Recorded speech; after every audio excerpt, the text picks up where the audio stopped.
Sir, कल आपने सैकड़ों कार्यकर्ताओं के साथ भाजपा का दामन थामा। धन्यवाद जी। सबसे पहले तो मैं आपका धन्यवाद देना चाहता हूं कि आपने अपना कीमती वक्त निकाल के और हमें समय दिया। और दूसरा जो आपने मुझे क्वेश्चन किया है कि मैंने कल ज्वाइन किया है बीजेपी को, तो मैं ये कहना चाहता हूं कि मैं तो एक मुलाजिम था, मैं टीचर था केंद्रीय विद्यालय में, और कई चीज़ें जो मोदी जी की हैं वो हमारे स्कूल में भी इम्प्लीमेंट होती हैं। और मैंने ऑब्जर्व किया कि जितने भी मोदी जी के कार्यक्रम होते हैं एजुकेशन के ऊपर, केंद्रीय विद्यालय के बच्चे उनके साथ पीछे दिखाई देते हैं।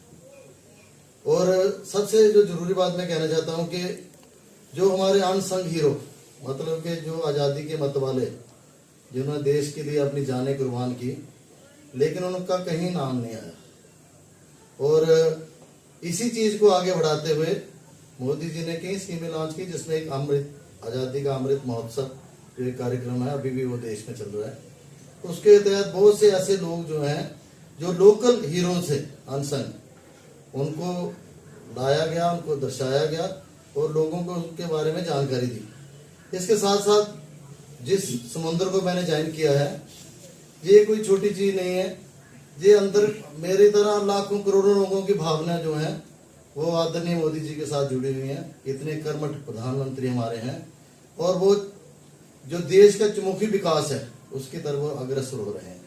और मैं क्यों ना ऐसे समुद्र को ज्वाइन करूं जहां के बिना मांगे हुए जो है जरूरत से ज्यादा चीजें मिल रही हैं। जैसे कई स्कीमें उन्होंने लॉन्च की हैं, जैसे कि आयुष्मान जो स्कीम है गोल्डन कार्ड की, वो देख लो। तो आप देखो कि पहले 7 साल पहले क्या होता था कि जब कोई आदमी बीमार होता था घर में, तो घर में एक अजीब सी परेशानी हो जाती थी कि आप ये डॉक्टर के पास लेके जाएंगे तो इसमें लाखों का खर्चा आएगा। आज सभी लोग जो हैं उनको 5 लाख का जो है वो मुफ्त इलाज उनका हो रहा है। ये छोटी छोटी चीजें हैं, लेकिन इनका महत्व बहुत ज्यादा है। ऐसे ही किसानों को जो किसान निधि मिल रही है, और मुझे नहीं लगता कि आज की डेट में कोई ऐसा बच्चा हो, जैसे मैं भी इंक्लूड करता हूँ, कि जो अपने माँ बाप को 1000-1500 रुपये महीने का देता हो कैश। अब वैसे तो माँ बाप के लिए समर्पित है, सभी सब कुछ करते हैं वक्त आने पे, लेकिन कैश की बात कर रहा हूँ मैं कि कैश उनको मिलता है। आप बैंकों में देखो लाइनें लगी होती हैं। तो जो वृद्ध लोग हमारे हैं उनको पेंशन स्कीम मिल रही है।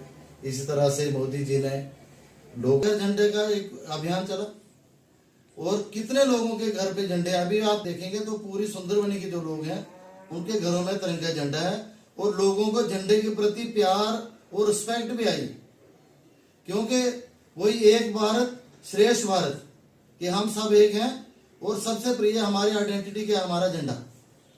तो जब झंडे से हम जुड़ेंगे तो बाकी चीजें अपने आप जुड़ जाती हैं। और सबसे जरूरी चीज होती है देशभक्ति। देश सबसे पहले है, बाकी चीजें सारी उसके बाद है। सर, महंगाई को लेकर एक बड़ी मार जो आम जनता में आ रही है। सिलेंडर 1200 रुपये है, तेल कुकिंग ऑयल की बात करें तो वो 300 रुपया केजी है। और आने वाले समय में इलेक्शन भी जम्मू कश्मीर में होंगे।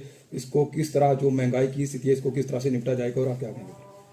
देखिए जी, महंगाई पहले भी थी, और क्योंकि उस समय सैलरी कम थी, तब भी महंगाई का जो मुद्दा है सदियों से चला आ रहा है। कोई भी सरकार जब सेंटर में रहती है तो महंगाई का मुद्दा रहता है। हाँ, ये मैं मान रहा हूँ कि महंगाई है, लेकिन इस पे वर्कआउट कर रहा है मोदी जी की जो टीम है, इस पे काम कर रही है। सर, आने वाले दिनों में हिमाचल प्रदेश में चुनाव होने जा रहे हैं। बीजेपी वहां पर अपना परचम जो लहराने की पूरी तैयारी में। क्या जम्मू कश्मीर में भी ऐसा होगा? और जम्मू ये कहना चाहूंगा कि जो काम मोदी जी कर रहे हैं, सर मैं आपको बताना चाहूंगा कि लोग वोट किसको देते हैं? जो काम करती है सरकार। सरकार के को बनाने वाले हम लोग हैं, और हमारी उम्मीदें वाबस्ता है उसके साथ। जब जो सरकार हमारी काम करती है, वो सरकार लोग उसी की तरफ वोट देते हैं, और जो काम नहीं करती सरकारें वो निगलेक्ट हो जाती हैं। आपने देखा है सिनेरियो सारा। और जो काम कर रहे हैं मोदी जी, अभी सेकंड दोबारा जीत के आए हैं, तो इसका मतलब कि गवर्नमेंट काम कर रही है। और जो छोटे मोटे इश्यूज हैं वो भी सॉल्व हो जाने हैं इशू। अब ये देखो, यहाँ से जो रोडें बन रही हैं, यहाँ से जो अभी फ्लाईओवर बना जम्मू में, देखो ये चीजें जो बन रही हैं, और खास तौर पे मोदी जी जो है जम्मू कश्मीर पे फोकस कर रहे हैं। उधर जो कोड़ी का ब्रिज बना वो भी ऑलमोस्ट तैयार हो गया ब्रिज। जिस साइड आप चले जाओ, आप यहाँ से लेके जम्मू से लेके मतलब कि सुंदरबनी के बॉर्डर से लेके आप कन्याकुमारी तक चले जाओ, रास्ते में आप देखेंगे जो सिंगल रोड है वो 4 लेन हो रही है, काम धड़ाधड़ चल रहा है। और गैस कनेक्शन, कितनी स्कीम्स हैं उनकी। और उसके साथ साथ भी जो बच्चे पढ़ रहे हैं, उनके साथ साथ अगर जो बच्चे टैलेंटेड हैं उनको भी मौका मिल रहा है। बाहर जो है पूरी इंडिया में कॉलेजेस में उनकी ट्रेनिंग चल रही है, बच्चे वहाँ भी पढ़ रहे हैं।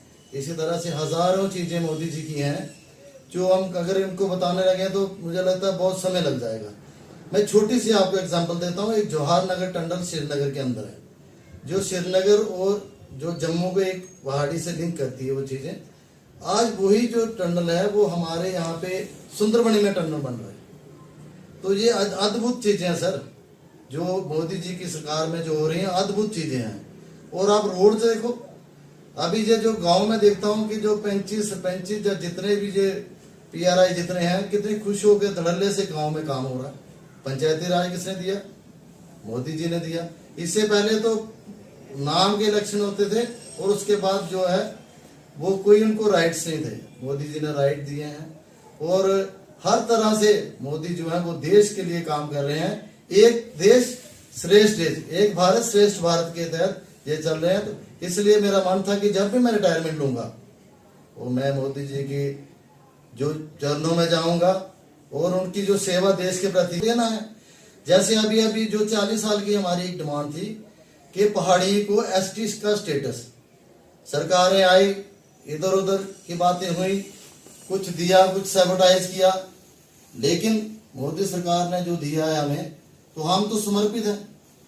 हमारे लिए जो ये ST स्टेटस अभी मिल रहा है हमें, ये अगर मिल गया तो इसमें सारी चीजें, ख्वाहिशें हमारी इसी से पूरी हो जाती हैं। तो कल जो रविंदर रैना अध्यक्ष रविंदर रैना की अध्यक्षता में बीजेपी पार्टी ज्वाइन की, क्या कहेंगे जी, किस तरह उनका मैं सहयोग थे, क्या कहेंगे? देखिए जी, मैं नसीब सिंह जी मेरे पड़ोसी हैं और मैं इनको पिछले 26 साल से जानता हूँ। ये ड्यूरिंग सर्विस भी इन्होंने बहुत देर तक इसमें पहाड़ी फोरम में उसके पहाड़ी लोगों की पहाड़ी स्टेटस के लिए आवाज़ उठाई है। कभी कभी सोशल वर्क में भी ये बड़ा पार्टिसिपेट करते हैं और हमेशा इनका पॉजिटिव सोच रही है, जिसकी वजह से इनका जो अपना फील्ड है वो सोशल फील्ड जो है बना बनाया फील्ड है। अब जब रिटायरमेंट के बाद इन्होंने सोचा कि पॉलिटिक्स में आकर कहीं हमारी आवाज़ जो है ऐवानों तक पहुंच जाए, इसलिए इन्होंने जाकर ये बीजेपी ज्वाइन की है। मैंने इनसे क्वेश्चन किया था कि आप इसको क्यों ज्वाइन कर रहे हैं। वो कहते हैं कि यही एक पार्टी है जिस पार्टी की वजह से हिंदुस्तान का उत्थान हुआ है, हिंदुस्तान के लोगों का उत्थान हुआ है।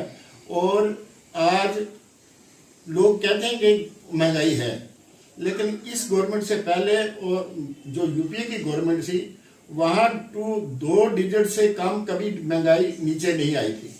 आज जबकि पिछले 8 साल से मोदी जी की हुकूमत, भारतीय जनता पार्टी की हुकूमत सेंटर में है, तो आज उस महंगाई का सिंगल डिजिट में ही महंगाई चल रही है। लोगों का कहना ठीक है महंगाई है, लेकिन कंपैरेटिवली अगर देखा जाए तो नेशनल लेवल पर और इंटरनेशनल लेवल पर अगर मुकाबला किया जाए तो इंटरनेशनल लेवल पर महंगाई जो है वो कहीं दूर दूर तक चली गई है। उसके एवज तो हमारे हिंदुस्तान में महंगाई नाम की कोई चीज़ नहीं है। फिर भी महंगाई जो है, इसकी जो लोगों की आवाज़ है कि महंगाई है, उसकी अप्रोच हो रही है, उसको ठीक करने की कोशिश की जा रही है। मैं भारतीय जनता पार्टी को ज्वाइन करने के लिए नसीब सिंह को शायद हम लोगों ने ही प्रेरणा दी है कि आप यंग हैं, एनर्जेटिक हैं, और आप अगर आ जाएंगे तो हमारे सुंदरबन के समाज का कोई ही भला होगा। दबे कुचले लोगों की आवाज़ को आप बुलंद कर सकते हैं, उनको प्रोटेक्ट कर सकते हैं, उनकी आवाज़ आवानों तक पहुंचा सकते हैं।